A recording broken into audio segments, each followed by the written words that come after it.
Muy buenos días. Estamos presentando un libro en el marco de la Feria Internacional del Libro de Antropología e Historia. En este marco se va a presentar el libro Pueblos y Territorios, frente al Tren Maya, escenarios sociales y económicos culturales. Lo presenta, es un material que se presenta y se coordina por la doctora Giovanna Gasparello y Violeta Núñez. Sin embargo, dentro de este material existen varios investigadores que están reflexionando sobre escenarios, sobre lo que está sucediendo en esta parte de la península. En esta ocasión vamos a presentar el libro y quisiéramos presentar también quien le hemos pedido también que nos platique desde su visión qué encuentra en el libro. Vamos a comenzar por la doctora Alicia Mabel Barabás Reina. Ella es antropóloga y socióloga, investigadora emérita del INA, vive en Oaxaca, es miembro de la Academia Mexicana de Ciencias. Sus temas de investigación, entre otros muchos, han sido movimientos de resistencia indígena y derechos territoriales indígenas. Maestra, doctora, comenzamos con usted. ¿Qué encontró? ¿Qué vio? ¿Qué hay en este libro? ¿Qué tal? Buenas tardes, Jaime, colegas, Giovanna, Eliana, y pues los que nos están escuchando a través de los medios. He encontrado muchas cosas en el libro, de hecho es un libro que tiene gran cantidad de información. Como decías, publicado recién en 2021, este libro coordinado por Giovanna Gasparello y Violeta Núñez está integrado por 6 capítulos y la introducción a cargo de las coordinadoras. Las y los autores son un grupo interdisciplinario que intenta ofrecer información acerca del megaproyecto denominado Tren Maya, ya que existe poca disponible al público interesado. Desde comienzos de 2019 se abocaron a investigar los principales puntos críticos del proyecto, buscando sistematizar los datos oficiales escasos, dispersos y a veces contradictorios, y consultaron muchos otros documentos producidos por investigadores de distintas instituciones y universidades y por ONGs y organizaciones indígenas, con el objetivo de producir información fundamentada y veraz. Pero este no es un estudio solo bibliográfico, ya que también realizaron repetidas estancias de investigación de campo en los municipios de Mérida, Calakmul, Campeche, Bacalar, Palenque, Chilón, Cancún y otros puntos de la Riviera Maya. Desde el comienzo se centraron en la cuestión fundamental de la información, que esperan difundir para alertar sobre las posibles consecuencias de este megaproyecto a quienes habitan los territorios por donde pasará y a la sociedad nacional en su conjunto. Y difundirla antes de que la obra esté concluida o muy avanzada, para tratar de evitar las múltiples afectaciones y conflictos sociales que suelen producirse y conocerse a posteriori de las obras. Es lamentablemente reiterado que en la mayor parte de los grandes proyectos no se brinda a la población local ni a la sociedad la información oportuna, suficiente y fidedigna sobre las afectaciones que pueden tener lugar. Muchas veces los encargados de informar resaltan solo los aspectos positivos que se esperan lograr, como dotar de servicios a las comunidades insertas en el amplio espacio de afectación del proyecto, pero omiten presentar los que pueden ser negativos, como los efectos sobre la ecología, la salud y las formas de vida y la cultura de las comunidades. Debido al ocultamiento y falseamiento de la información, suelen crecer múltiples rumores entre la población local que son responsables de las situaciones de estrés emocional y social muy lesivo, sobre todo para los ancianos y los niños, tal como la antropología de las relocalizaciones por grandes proyectos viene demostrando hace más de 40 años y que convierte a los futuros beneficiarios en afectados por la obra. Nos dicen los autores, el conjunto de los autores, que los indígenas, campesinos y urbanos que serán afectados directa o indirectamente por el trazo de la vía férrea han denunciado la carencia de información sobre los pormenores del proyecto y las transformaciones en su entorno ambiental y social, y dicen haberse enterado de su realización por noticias en la prensa. Tampoco saben a ciencia cierta si sus ejidos serán o no impactados. Y esta increíble carencia de información deviene, como explican las coordinadoras sobre todo, deviene de que la lista de los ejidos afectados ha sido reservada a la opinión pública hasta el año 2022, es decir, que se conocerá cuando la obra esté ya muy avanzada. Esto viene a confirmar que la desinformación, que ha sido históricamente una constante en los proyectos de desarrollo impulsados desde el gobierno, sigue existiendo en los megaproyectos del presente. Y esto es lo primero que genera la oposición de la población local, porque los perciben como una imposición externa que vulnera sus derechos individuales y colectivos como poblaciones indígenas.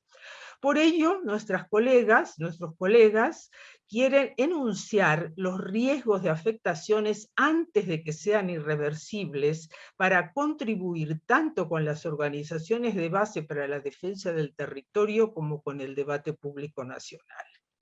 No me es posible hacer comentarios a cada uno de los trabajos que están relacionados por compartir universo de estudio y tema de investigación, aunque cada uno de ellos trata un aspecto específico del problema. Alicia Castellanos, el turismo de masas y sus impactos; Antonio Machuca, el ordenamiento territorial turístico y sus consecuencias; Violeta Núñez, los cambios en la tenencia de la tierra; Giovanna Gasparello, la violencia y las economías ilegales en Quintana Roo; Luis Martos, la problemática arqueológica; y Eliana Costa, la relación entre el territorio y la cultura maya que serán afectados. Me interesa así hacer una breve síntesis de los datos del conjunto de los ensayos que permiten tener un panorama tentativo de las afectaciones que causará el megaproyecto Tren Maya. Contempla el reordenamiento territorial de Yucatán, Campeche, Quintana Roo y partes de Chiapas a partir de los ejes económico y turístico, pues se trata de un proyecto que busca detonar la economía mediante el crecimiento turístico. El servicio de transporte férreo para carga y pasajeros será de larga distancia, con una extensión de 1.500 kilómetros, y va a generar un corredor turístico que se articulará con el de Cancún, la Riviera Maya y otros puntos de atracción. Debo decir que todo esto que he leído y que ahora intento resumir era algo totalmente desconocido para mí, que soy una antropóloga que trabaja en estos temas. El proyecto impactará en el medio ambiente de extensos territorios, principalmente de selva, más o menos perturbada, que son muy vulnerables. A lo largo de la vía del tren se plantea la construcción de 12 o 15 paradores y 19 estaciones que formarán parte de polos de desarrollo de hasta 1.000 hectáreas, creados como ciudades nuevas o complementarias o comunidades sustentables, como las llaman, que conformarán centros urbanos y núcleos de actividad turística, comercial y económica en cada estación y en sus áreas de influencia, que según los ejecutores del proyecto permitirán la integración económica de la región. Se espera activar el desarrollo turístico al facilitar el acceso de millones de turistas a zonas poco conectadas como Calakmul y potenciar la conexión entre distintos polos de atracción turística de masas con otros en vías de desarrollo como Palenque, Bacalar o Valladolid. Este megaproyecto integra múltiples emprendimientos turísticos, agrícolas, industriales, energéticos e inmobiliarios. Fonatur proyecta parques industriales cárnicos, forestales y frutales, cuencas lecheras, granjas avícolas y porcinas, producción de sorgo y caña de azúcar, palma de aceite y soya. El plan agroalimentario es parte sustancial de este nuevo ordenamiento territorial en el área de influencia del corredor ferroviario con sus estaciones y polos de desarrollo, ya que se proyecta impulsar la producción de insumos para abastecer los centros de consumo turístico y despegar el mercado regional. A diferencia del corredor ferroviario, los polos de desarrollo económico los financiará el sector privado. Junto con la urbanización se acelerará la especulación inmobiliaria y la proletarización de una región con alto porcentaje de régimen de propiedad social de la tierra y predominio de población campesina y comunidades indígenas. Informes de CONACYT y UNAM que analizan señalan que la manifestación de impacto ambiental de junio de 2020, además de ser incompleta, oculta que los polos de desarrollo causarán efectos ambientales y demográficos debidos a la urbanización social y hotelera y los establecimientos comerciales a lo largo de la ruta del tren. En el área de influencia del tren existen ejidos que deberán ceder sus tierras ya como socios del proyecto o vendiéndolas, con lo que la concepción ejidal habrá desaparecido aun cuando sigan siendo dueños de la tierra, porque ya no podrán volver a usufructuarlas ni heredarlas. Podrían ser 170 los ejidos amenazados con el despojo, ya que en ellos o en partes de ellos se construirán las vías, las estaciones, los centros urbanos y las industrias, lo que transformará no solo el régimen de propiedad, sino la milenaria cultura milpera. La mayoría son parcelas certificadas que pueden optar por el dominio pleno y hacerse propiedades privadas. De allí, la tierra pasará al sector inmobiliario o a los agronegocios. El desarrollo de nuevos asentamientos planeados a partir de las estaciones detonará la explotación de recursos naturales locales y regionales y también propiciará la llegada masiva de inmigrantes de otras regiones del país y, como decía, de millones de turistas estacionales. Para completar el oscuro panorama, los estudios de radar LiDAR registran la existencia de 3.000 sitios arqueológicos y 13.546 monumentos ubicados en los primeros 4 tramos del tren, algunos de ellos monumentales con complejas acrópolis que están en medio de la traza. Luis Martos dice que una cantidad tan ingente hace imposible cualquier programa de salvamento y valorización serio y vinculado a una lógica de fortalecimiento cultural, más aún si se considera que el ritmo de las excavaciones y la investigación arqueológica deberán apegarse a la marcha de las obras. Por otra parte, los autores documentan la existencia de 6 juicios de amparo de las comunidades que han obtenido la suspensión definitiva de las obras en tramos específicos del tren, pero las instituciones encargadas del proyecto han descalificado la validez de las decisiones jurídicas y prosiguen los trabajos planeados. Esta información es de tal magnitud que me produce un fuerte choque, ya que conozco los pueblos mayas de estas regiones por haber trabajado entre 1973 y 75 en Yucatán y en Quintana Roo con los Macehualop, descendientes de los combatientes de la llamada Guerra de Castas del siglo XIX, que tienen sus centros ceremoniales en municipios del centro del estado. En realidad fue una investigación que Miguel Bartolomé y yo realizamos en esos años en todo el entonces territorio de Quintana Roo, que incluyó estudios sobre las áreas de colonización dirigida en el sur y sobre la construcción del centro turístico Cancún y el asentamiento de Puerto Juárez que tenían lugar en esos años. Por conocer estas comunidades desde mucho tiempo atrás y haberlas visitado varias veces hasta época reciente, me doy cuenta de que una obra de esta envergadura cambiará por completo sus formas de vida, su territorio, sus viviendas, la existencia de sus huertos domésticos, la cría de abejas meliponas y tanto más. Y es posible que eso suceda sin que sepan realmente la magnitud de la destrucción a la que se enfrentan. Como antropóloga social, la cuestión que me preocupa especialmente es que este megaproyecto requiere la relocalización de muchas de las comunidades mayas que se encuentran en el área inmediata a las estaciones y las vías y en la vasta área de los polos de desarrollo. No se trata de un desplazamiento hacia otras regiones, sino de un reacomodo en sus mismos lugares de residencia, pero que puede ser igualmente perjudicial, porque van a cambiar de un modo de vida campesino a un modo de vida urbano.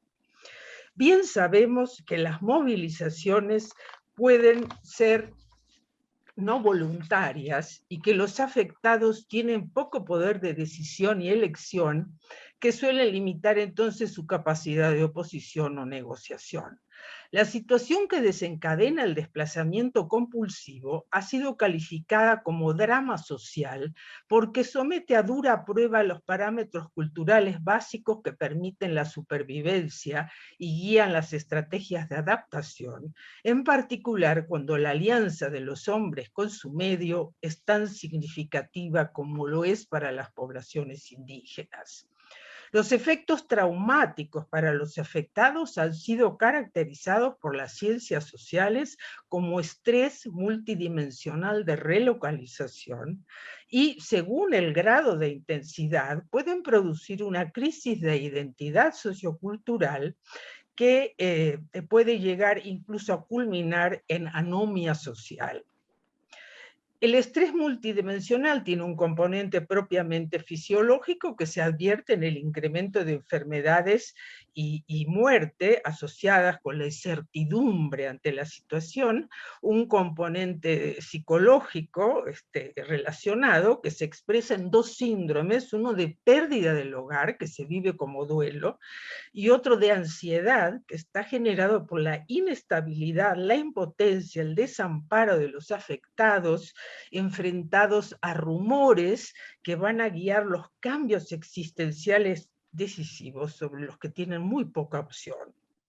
Finalmente, el componente sociocultural del estrés se relaciona con el impacto de los cambios compulsivos sobre el sistema económico, el sistema político, la desarticulación de las relaciones sociales y, por supuesto, con diferentes diacríticos culturales que cambian aceleradamente, como el idioma, la indumentaria, los hábitos alimentarios, sin que exista, y esto es lo peor, la decisión de hacerlo por parte de los actores sociales.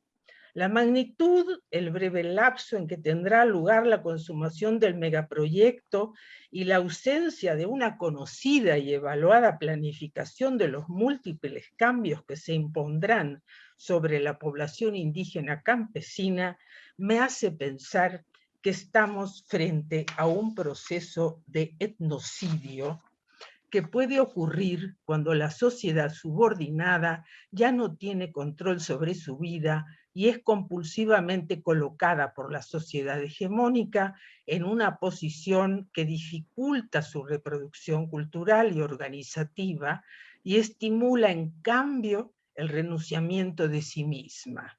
Es decir, cuando la sociedad está siendo inducida a cometer esa forma de suicidio cultural que es el etnocidio.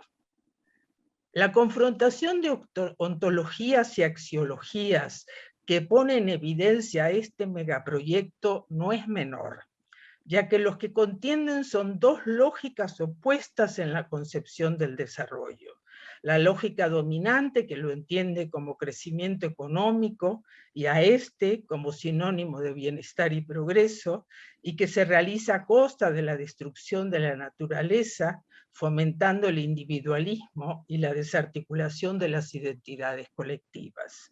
Y en el otro lado, la lógica de los pueblos indígenas, que a partir de sus formas de concebir el mundo y de sus necesidades e intereses, piensan y llevan a cabo un desarrollo sustentable que protege a la naturaleza y que prioriza las relaciones y los proyectos comunitarios y la reciprocidad social para obtener el bienestar colectivo e individual. Y ya para terminar, para que no sean todo felicitaciones, si una crítica puedo hacer a esta muy buena obra, es que, excepto por el trabajo de Ileana, ninguno de los demás describe o analiza expresiones de la cultura maya y de los otros pueblos afectados que se perderán junto con el medio ambiente y las comunidades. La etnografía de la cultura no es accesoria desde mi perspectiva. Es fundamental comunicarla y difundirla para que los actores externos sepan concretamente cuál es la cultura que van a vulnerar. Es difícil que pueda haber respeto y reconocimiento por la cultura de los otros si no se conoce cuál es esa cultura. Un paso para el diálogo cultural es siempre el conocimiento verídico acerca de los otros. Muchas felicitaciones para las autoras y los autores de este importante libro. Muchas gracias.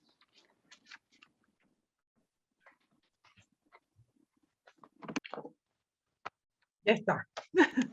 Muchísimas gracias, doctora Alicia. Gracias a ustedes. Se alerta sobre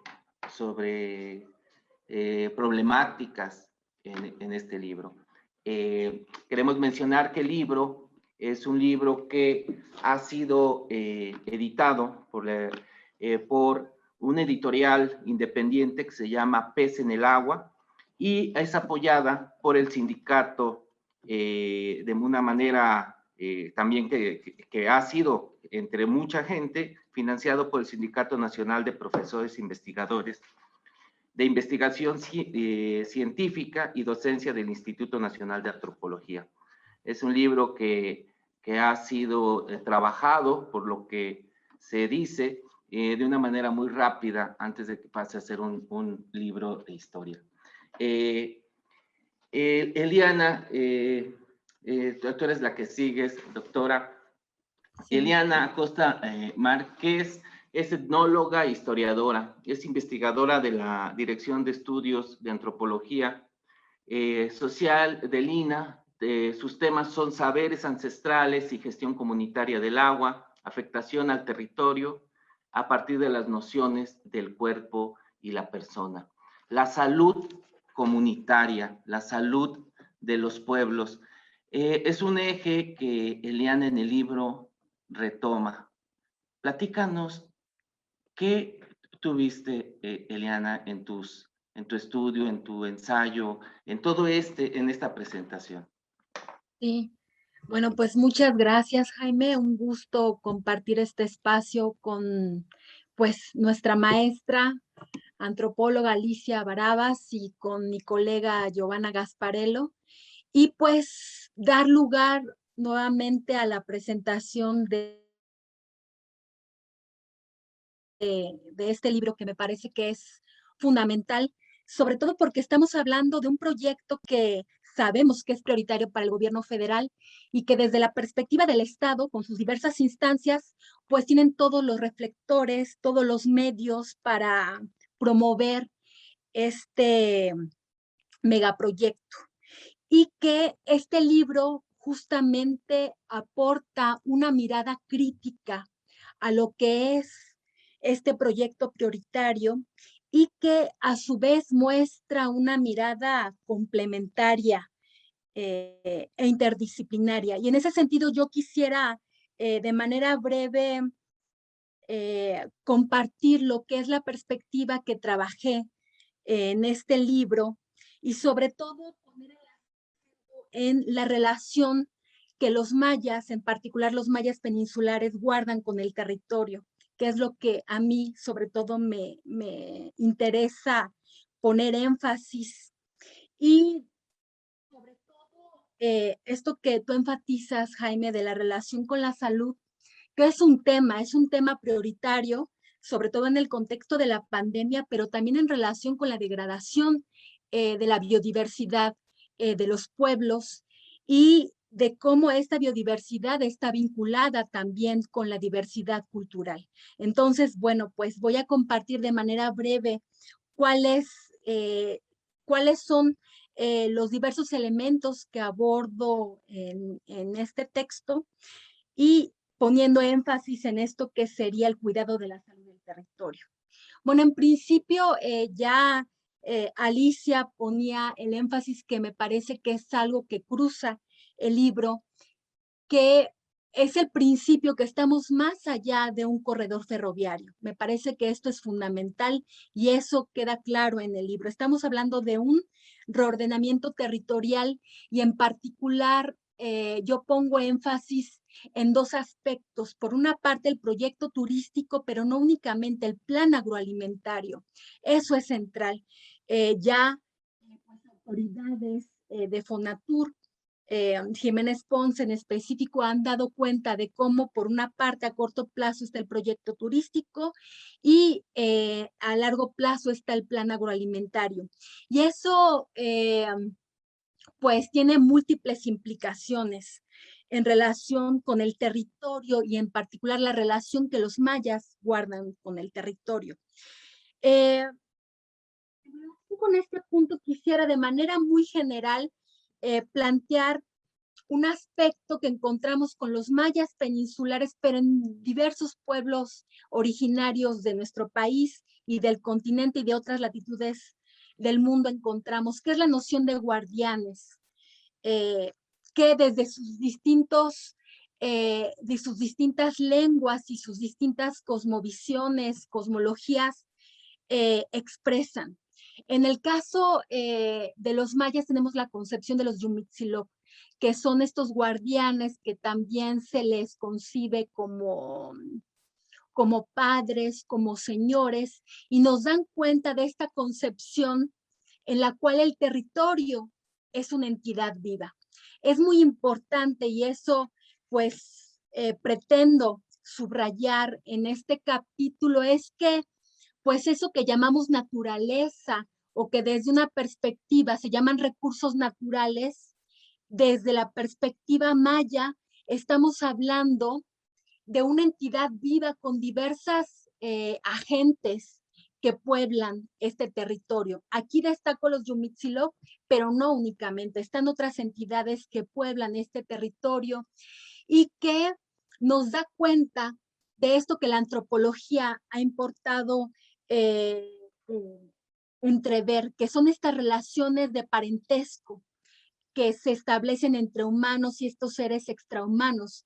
Y en ese sentido encontramos cómo se establecen relaciones de alianza con el territorio y que desde el marco de las nociones de cuerpo y persona encontramos que se establecen diversas formas de relación ritual y no únicamente ritual, también de trabajo, que está muy vinculado a esta cosmología en relación con el territorio. Y en ese sentido, poder mostrar cómo se establece una contigüidad con el territorio.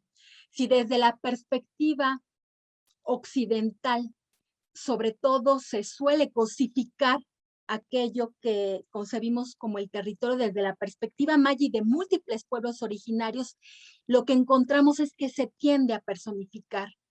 Se le da esta noción de persona, de urgencia y de voluntad, y eso cambia la relación con el territorio. Y en particular, esto que señalo en relación con el territorio, lo encontramos en esto que en el capítulo subrayo como el complejo milpa, solar, monte. Y esto es muy importante subrayarlo porque vemos que desde la perspectiva gubernamental y en particular, pues una expresión de esto que son los estudios de impacto ambiental, lo que hacen es fragmentan el territorio. Y desde la perspectiva maya encontramos este continuum que desde la perspectiva de los que viven el territorio lo identifican como una cadena.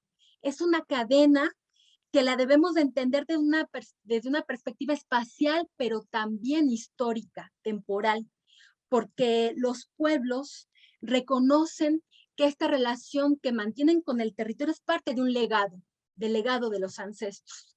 Y este legado, desde las múltiples expresiones que encontramos, justamente son estos vínculos, esta cadena de la vida.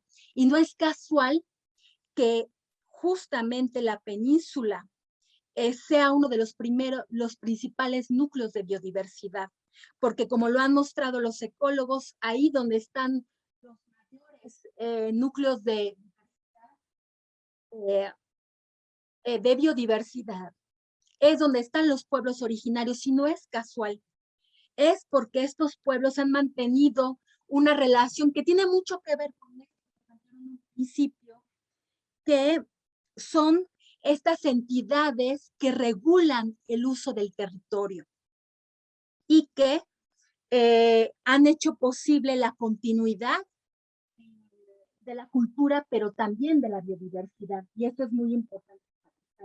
Y esto se expresa en particular en el complejo milpa, solar, monte, y me permito de manera breve para dar pues una muestra de lo que es esta perspectiva maya del territorio, compartirles un testimonio de un campesino y apicultor del poniente de Bacalar, Alfredo Tun, y es muy importante subrayarlo porque se ha planteado en este contexto en el cual pues hay muchos investigadores documentando este proceso.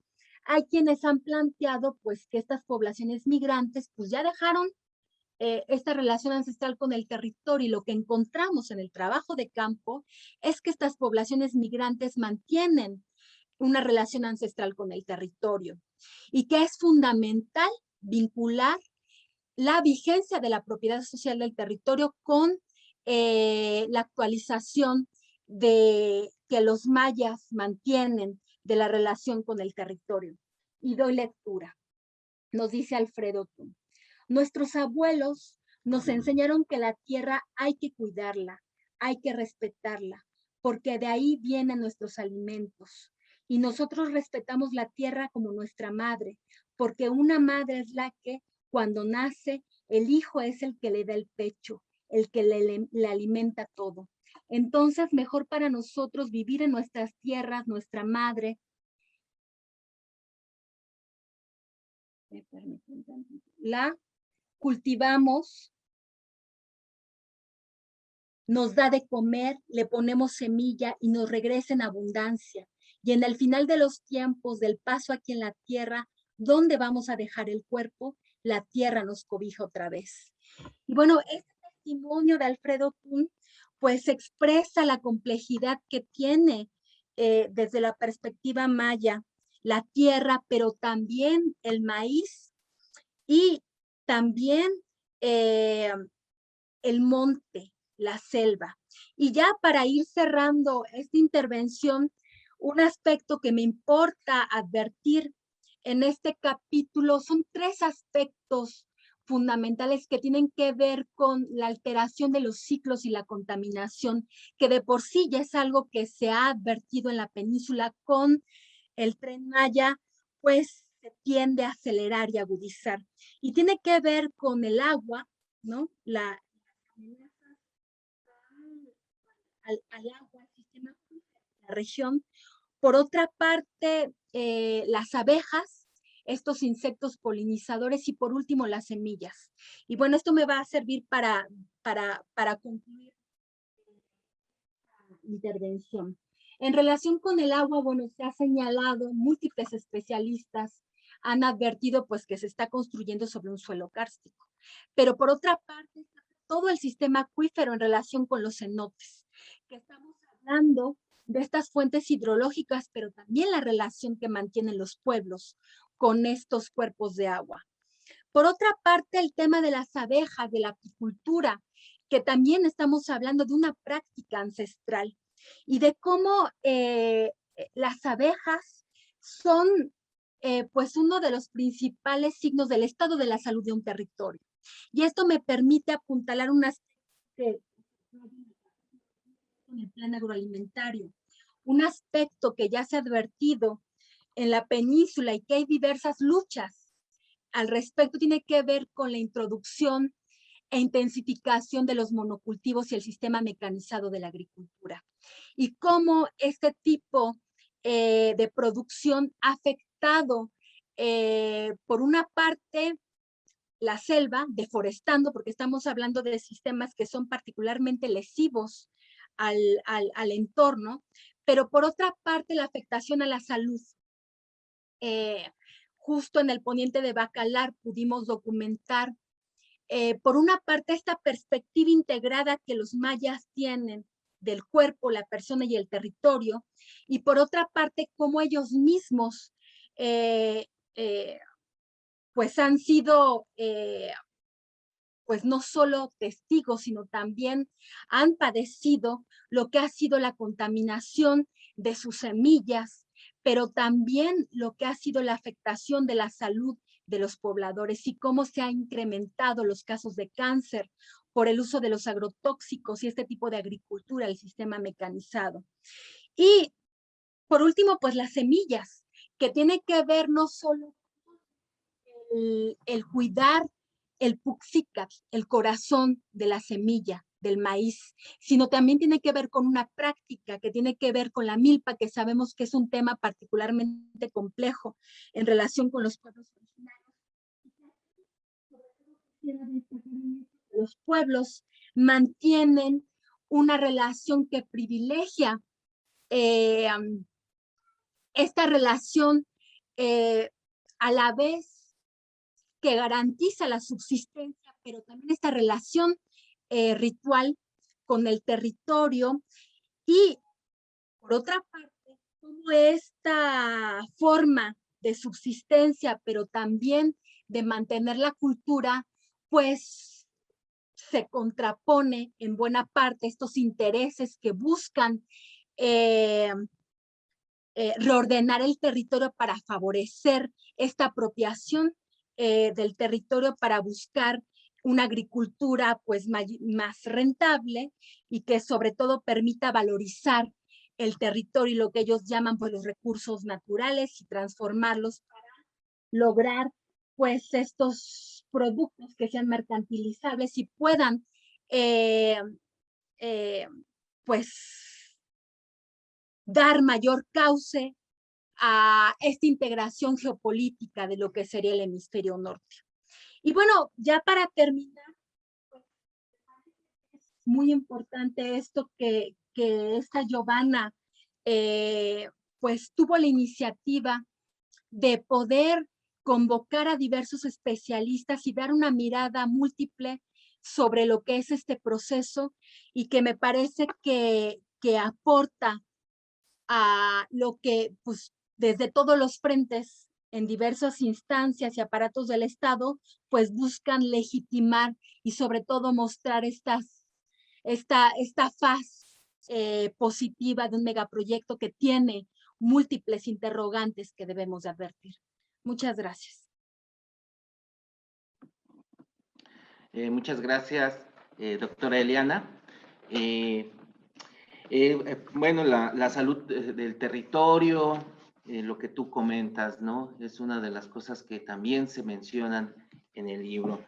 Quiero un poco mencionar que quien escribe en el libro es la doctora Alicia Castellanos, Jesús Antonio Machuca, Violeta Núñez Rodríguez, Luis Alberto Martos, Eliana Costa, Giovanna Gasparello. Giovanna, doctora Giovanna, nos puede también usted, que es coordinadora junto con Violeta, ¿qué encontró o por qué o cuáles son las múltiples visiones que tiene este proyecto en particular sobre la cuestión de la violencia?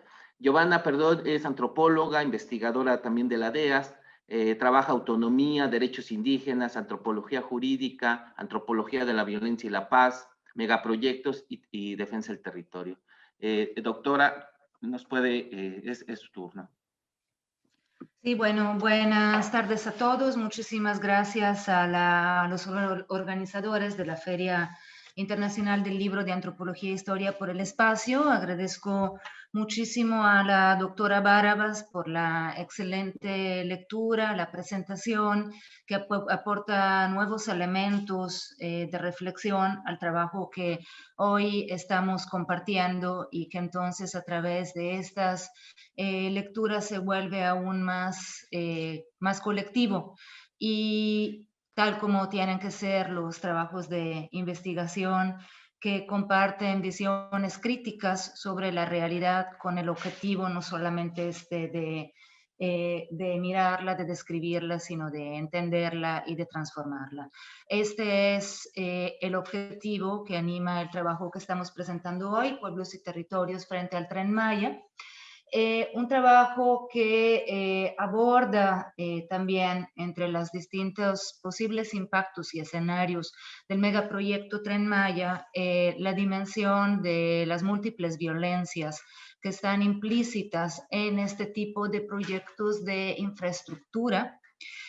Pero también las violencias que están implícitas en este tipo de desarrollo centrado en el impulso a la economía de servicios, a la terciarización de la economía, esta violencia que justo está implícita en un modelo de desarrollo externalizador, en un modelo de desarrollo basado en la urbanización, en la desvalorización de lo propio, de las culturas locales, de la relación con el territorio, de los modos y medios de vida que los pueblos indígenas han elegido a lo largo de su historia y siguen eligiendo para la reproducción de su vida individual y colectiva. Entonces, en los primeros viajes de investigación, de trabajo de campo que realizamos a la península de Yucatán y a Chiapas, pues recordamos que el proyecto Tren Maya abarca 5 estados del sur, sureste de la República: Chiapas, Tabasco, Campeche, Yucatán y Quintana Roo. Un territorio muy grande, habitado por distintos pueblos, todos de raíz común, de raíz maya. Entonces, a partir desde los primeros viajes, uno de los comentarios que una y otra vez en las comunidades que visitamos se reproponían entre los entrevistados con respecto a qué cosa les preocupaba al pensar que en sus tierras, en sus territorios, se establecería un proyecto de esta envergadura. Encontramos la preocupación común, universal, sobre la seguridad. Entonces, la idea de que esto nos va a llevar inseguridad, esto nos va a llevar violencia, nuestra vida va a cambiar porque nos vamos a tener que cuidar. Entonces, bueno, yo tengo una trayectoria anterior en años, investigaciones pasadas, sobre el estudio de la violencia en regiones indígenas. La violencia entendida de manera multidimensional, entonces como violencia directa, pero también como violencia estructural, violencia simbólica, violencia cultural. Y bueno, pues un poco también por este legado de investigación, traté de empezar a entender qué entendía la gente con esta preocupación sobre la seguridad.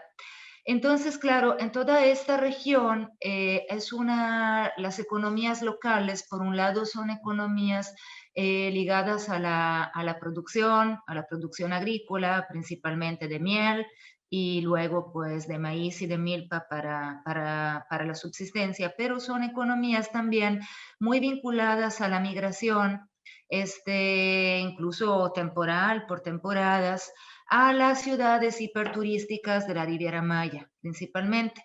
Incluso desde Chiapas, desde las comunidades indígenas chiapanecas, muchas personas han acostumbrados a migrar, a buscar pues una entrada económica en Cancún, en Playa del Carmen, a esa región. Entonces, hay una experiencia directa sobre de lo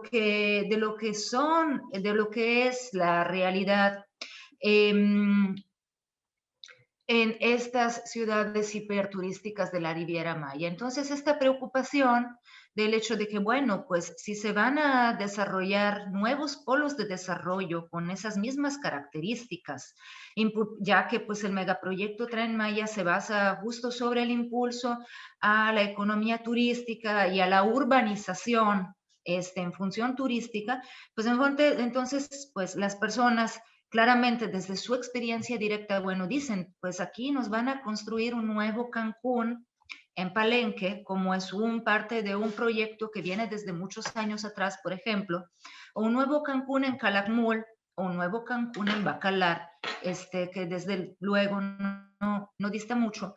Entonces hay esta preocupación vivida sobre la piel de las personas. Entonces nuestros lugares, nuestras comunidades se van a ver envueltas en las mismas problemáticas, ¿no? De este tipo de desarrollo de grandes polos turísticos construidos a partir de la imbricación estructural entre la economía legal y la economía ilegal que financia el desarrollo de hoteles, de restaurantes, de resort, a partir del lavado de dinero de las economías ilegales, que es así tal y como nació el boom turístico de la Riviera Maya, por ejemplo, en los años 90, a la sombra de la influencia del exgobernador de Quintana Roo, Mario Villanueva, que favoreció pues justo, ¿no? La penetración de las economías ilegales en esa región, en particular pues el lavado de dinero y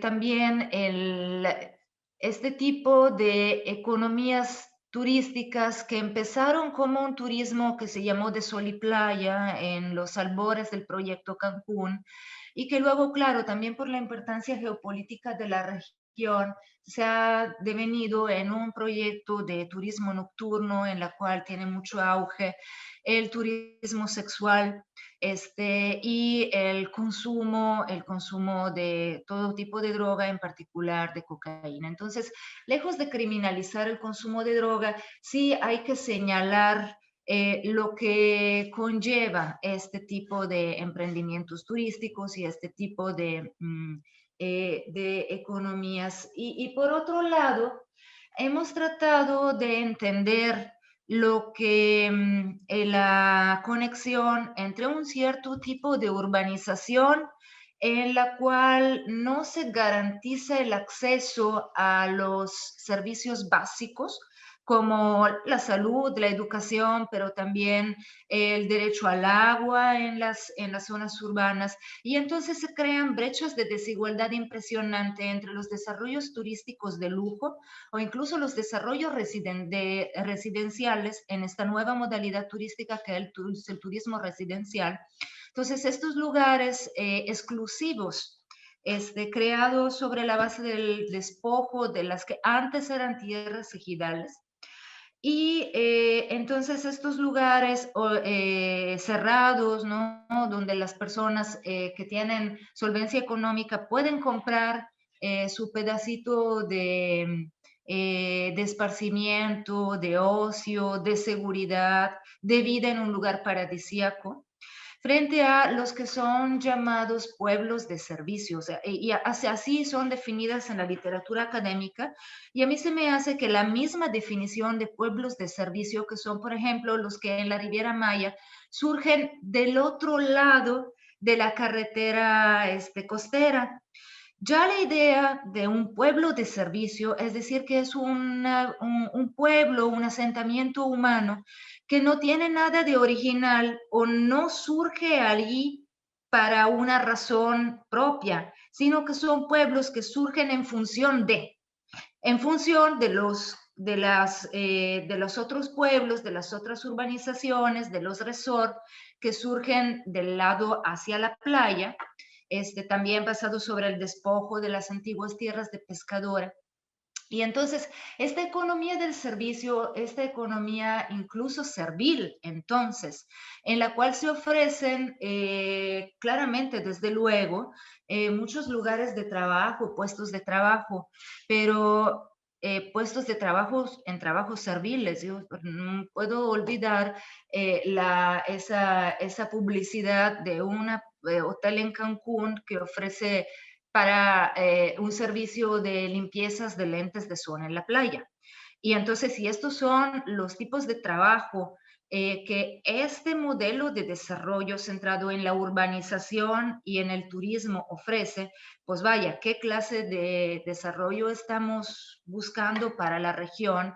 ¿Y qué alternativas, qué opciones para quienes se integrarán a este tipo de economía? Desde luego, recordamos entonces un tipo de economía que nace a partir de la imbricación entre lo legal y lo ilegal, y que por el tipo de actividades que se desarrollan en este territorio, recordamos, geopolíticamente estratégico por los flujos y los tránsitos de mercancías ilegales también, detona índices delictivos que no encontramos que encontramos en pocas otras regiones del país. Claro, otro emblema de este tipo de mecanismo es, por ejemplo, Acapulco, ¿no? Con los elevadísimos índices delictivos. Y bueno, claro, cabe señalar que, por ejemplo, Cancún en el 2018 presentó un índice de homicidios por cada 100.000 habitantes casi 3 veces superior a la media nacional, y Playa del Carmen, o Playa del Crimen también, como los pobladores la apodaron tristemente, también tuvo en el 2019 un índice delictivo del 62.5 de homicidios por cada 100.000 habitantes, también 2 veces más alto que la media nacional. Entonces, entender estas dinámicas que luego se vinculan a la explotación laboral en trabajos que claramente no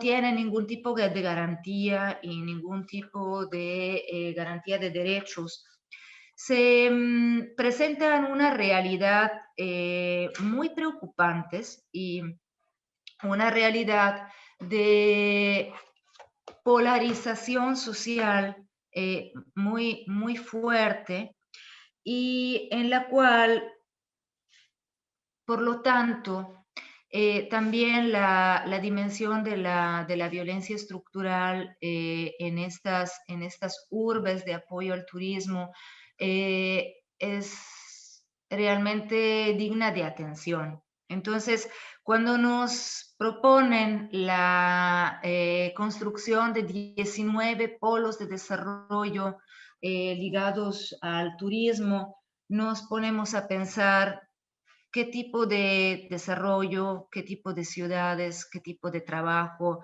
qué tipo de seguridad para las personas. Y también pensando otra cosa que nos hizo realmente timbrar el timbre de alerta es, por otro lado, la militarización que se prevé como parte del desarrollo del megaproyecto Tren Maya, porque tal vez justo por todo esto que yo estoy comentando, pues entonces la construcción del tramo que va de Cancún a Chetumal y del tramo que va de Chetumal a Escárcega se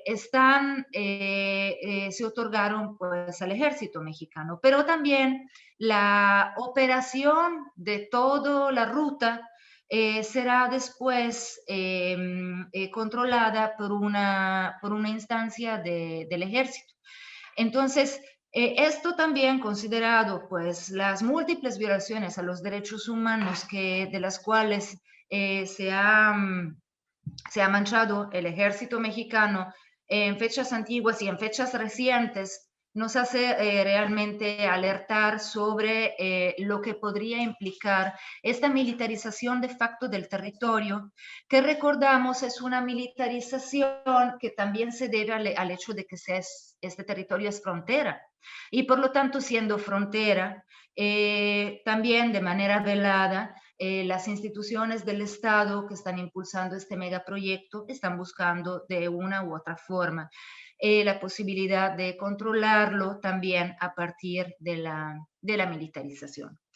Y finalmente, pues alertamos sobre las múltiples violaciones a los derechos colectivos de los pueblos indígenas que, por ejemplo, se verificaron con el impulso o la imposición de mecanismos de consulta que no respetaron de ninguna manera los estándares de la legislación internacional con respecto justo a los mecanismos de consulta. Entonces, este entramado de violencias y violaciones es algo que también pues es necesario ubicar de manera muy clara en este proyecto que está siendo propagandado como algo benéfico, beneficioso, y realmente sin ningún riesgo y sin ningún impacto. Pueblos y territorios frente al Tren Maya, escenarios sociales, económicos y territoriales, desde múltiples perspectivas. Entonces, trata de ubicar estos escenarios de riesgo que podemos vislumbrar en el marco del megaproyecto Tren Maya. Muchas gracias. Nos queda prácticamente un minuto. Solamente pues, gracias a ustedes que están reflexionando sobre esto. Invitamos a todos a buscar este libro, buscarlo en la feria, tener los contactos con los autores. Están difundiendo en Pez en el Árbol el libro, ahí se puede encontrar también en la feria. Y bueno, tenemos un minuto, damos por concluido esta presentación de este libro. Muchísimas gracias. Muchísimas gracias. Hasta luego. Muchas gracias. Hasta luego.